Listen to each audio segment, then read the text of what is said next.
Hey everyone, it's Zach back with a new mortgage video. Hope you're all having a happy Thursday. If this is your first time seeing one of my videos, welcome to my channel.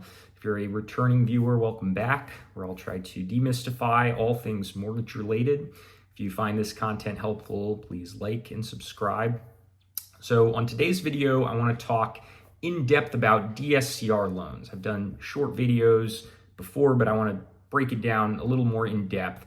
And the reason why I wanted to talk about DSCR loans is, well, I'm not going to get into this in depth today. I'll probably shoot a video previewing 2026 as we get closer to the turn of the year. I will just say that I don't think mortgage rates are going to change dramatically in the near future. And there are a lot of potential home buyers that are waiting for rates to drop before they'll buy. And yet there is this glut of inventory. And I think that situation creates an opportunity for those looking to build a real estate portfolio. And through that context, I think it's important to understand how DSCR loans work if that is a goal of yours. If you're kind of in the Warren Buffett mind state of being greedy when everyone else is cautious, which buyers seem to be right now.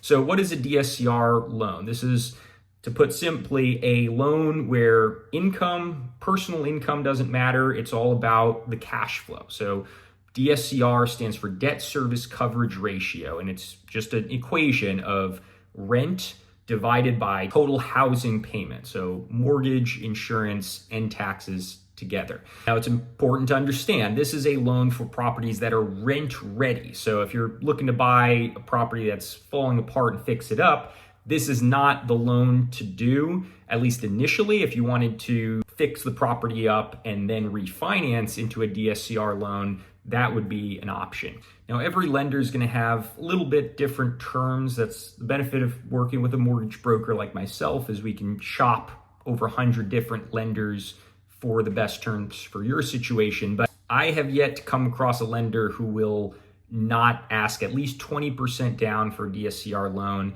and you need to have at least 620 credit, but ideally higher than that. You'll get better terms. The higher your credit is, you'll also get better terms the higher the down payment is. I've also never come across a lender that wouldn't at least offer the option to take a prepayment penalty on a DSCR loan, where you're choosing to have a period of time where if you refinance or sell the property, you're going to be hit with some sort of penalty. There's different versions of it. Sometimes it's a flat fee. Sometimes it goes down the longer you hold on to the property.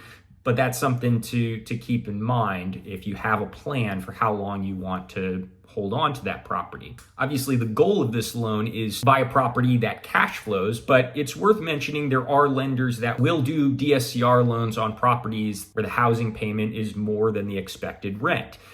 What I would say, especially if you're a first-time investor, is err on the side of caution when it comes to both projecting future rent increases and appreciation. These are pretty much the only reasons you would ever buy a property that's negatively cash flowing, is if you expect the rents to go up, you expect the property to go up in the future.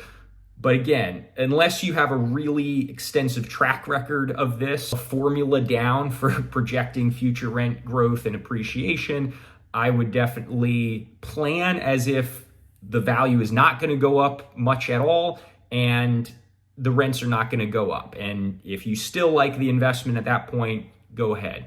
But certainly in a market like this one, don't sell yourself short, especially in markets where there are a lot more sellers than buyers. Be aggressive in what you're asking for. If you want to walk through a specific scenario or run numbers for a particular property, feel free to reach out to me directly as always. But thanks for tuning in to this video, and I will see you next time.